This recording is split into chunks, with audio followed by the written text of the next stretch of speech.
Coucou tout le monde, vous voilà sur la chaîne des Bonizzo. Aujourd'hui nous allons faire une vidéo un petit peu différente de celle que nous avons l'habitude de faire, c'est-à-dire qu'on va pas vous montrer un vlog de voyage mais vous donner des informations sur comment voyager pendant le Covid en cette période un peu difficile. Beaucoup se demandent ce qu'il est possible de faire, dans quel pays il est possible de voyager. Dans cette vidéo, nous allons décrypter avec vous, grâce à différentes sources d'informations, dans quel pays il est possible de voyager ou non. Nous allons vous expliquer comment voyager en Europe dans un premier temps et comment voyager à l'étranger et les conditions pour y arriver. Nous allons également vous donner les noms des sites internet qui relayent les informations au jour le jour concernant l'ouverture des frontières et les conditions à respecter dans chaque pays. Alors, les consignes du gouvernement sont en ce moment de ne pas voyager et de ne pas vous déplacer pour propager le virus. Par conséquent, tous vos déplacements vous appartiennent et ils sont entièrement de votre responsabilité.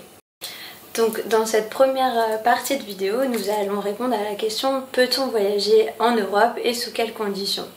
Donc peut-on voyager en Europe? Oui, nous pouvons voyager en Europe. Il n'y a pas de restriction pour voyager d'un pays européen à un autre pays européen. La seule chose sur laquelle il faut se renseigner, c'est les conditions pour passer d'un pays européen à un autre pays européen. On a un site internet qui s'appelle reopeneuropa.eu qui relate toutes les informations pays par pays et qui donne les conditions pour passer d'un pays européen à un autre. On retrouve souvent les mêmes conditions, c'est-à-dire pour entrer dans un pays européen, est-ce qu'on doit faire un test PCR? Est-ce qu'il y a une quarantaine? Est-ce qu'il y a des documents de voyage obligatoires? Lesquels? Ce site internet est très bien fait. Vous avez en fait la liste des pays européens.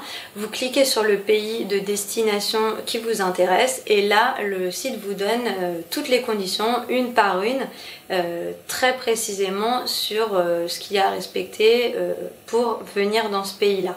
On va vous donner un exemple. Alors si on prend l'exemple de l'Italie, vous partez de France, vous voulez aller en Italie, vous cliquez du coup sur Italie et là le site va vous indiquer que vous avez un test PCR 48 heures, à faire 48 heures avant le départ, que le résultat de ce test doit être négatif, que si votre test est négatif, vous n'avez pas de quarantaine à faire en arrivant en Italie et le site vous donne un lien pour remplir une attestation dans laquelle vous attestez que vous n'avez pas été en contact avec quelqu'un infecté par le coronavirus et que vous attestez également que vous n'avez pas de symptômes du coronavirus.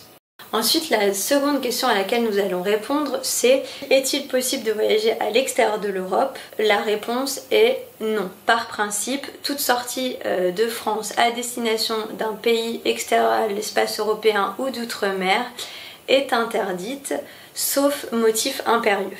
Les motifs impérieux sont détaillés et listés sur le site qui s'appelle mobileintérieur.gouv.fr.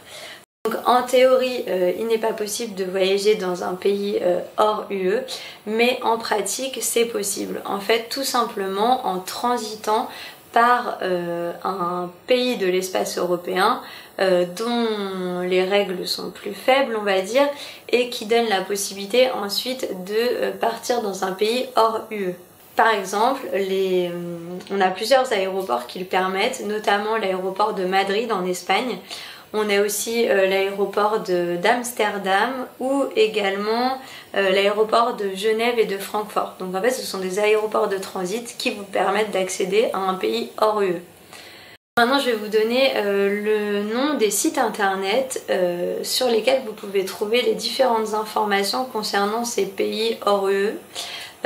Et qui vous explique en fait les conditions à respecter pour aller dans ces pays. Vous avez donc le site Tour du Mondiste qui est très bien fait. Vous avez une carte sur laquelle vous cliquez du coup sur le pays qui vous intéresse. Je vais vous donner un exemple, donc par exemple le Brésil, vous cliquez sur le Brésil, vous voyez que le pays est en vert, donc ça veut dire que c'est un pays qui a les frontières ouvertes, qui accueille des touristes. Vous avez un test PCR 72 heures avant de partir à faire qui doit indiquer du coup un résultat négatif, un formulaire à remplir et vous voyez qu'il n'y a pas d'assurance obligatoire pour venir dans ce pays. Donc concrètement, maintenant comment on fait? Donc vous avez choisi le pays dans lequel vous voulez aller, les frontières sont ouvertes. Pour se rendre dans ce pays qui ne fait pas partie de l'européen, vous avez deux possibilités.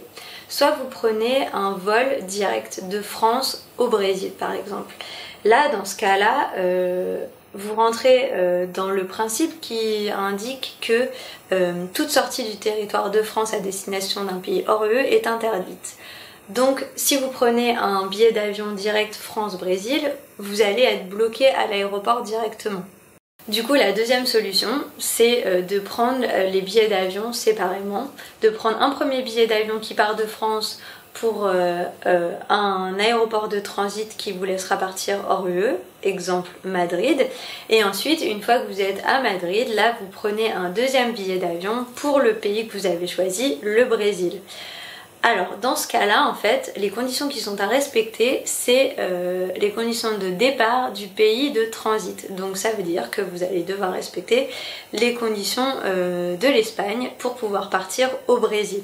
Comme vous l'aurez constaté dans ce que je viens de vous dire, possibilité de voyager en Europe et possibilité de voyager à l'étranger, on a toujours une différence entre la théorie et la pratique. Et c'est pour ça que maintenant je vais vous donner le nom des groupes Facebook qui permettent en fait de suivre l'évolution vraiment au jour le jour avec des gens qui sont sur place et qui partagent l'information, à savoir est-ce que c'est possible de passer de tel pays à tel pays, quelles conditions ils ont eu eux à respecter pour faire ce voyage. Et donc du coup s'inscrire sur ces groupes Facebook, c'est vraiment suivre l'actualité au jour le jour avec des gens qui sont sur place. Vous avez comme groupe du coup un exemple de groupe, Voyageurs du Monde. Tous les groupes qu'on vous conseille, on va les mettre juste sous la vidéo en barre d'infos. Maintenant, je vais partager avec vous nos conseils et notre expérience avec les voyages qu'on a fait il y a peu de temps. Moi, je vous conseille dans un premier temps, surtout si vous avez un voyage de prévu, vous avez pris les billets d'avion, c'est de vous renseigner sur le temps de délivrance des résultats du test PCR auprès du laboratoire. Donc ça coûte rien, un petit coup de téléphone au laboratoire. Ils vont vous dire combien de temps à l'avance vous pouvez venir pour faire le test et de combien de temps eux ils ont besoin pour délivrer les résultats du test. Pour ce qui est voyage en général, moi je vais vous conseiller de ne pas trop vous organiser à l'avance pour faire votre voyage. Donc ce qu'il est préférable de faire, c'est de s'organiser plutôt au dernier moment, tout en consultant jusqu'au moment de votre départ les sites internet que je vous ai donnés, où vous pouvez vous renseigner sur les situations des pays vraiment en temps réel, au jour le jour. Alors j'espère que cette vidéo vous aura plu, qu'elle vous aura éclairé sur ce qu'il est possible de faire ou ne pas faire concernant les voyages dans l'espace européen et à l'extérieur de l'UE. N'oubliez pas de consulter les sites internet pour vous renseigner en temps réel sur l'ouverture, la fermeture des frontières et quel pays pourra vous accueillir pour votre voyage. Si cette vidéo vous a plu, n'oubliez pas de vous abonner et de continuer à nous suivre, les Bonitso, également sur Instagram.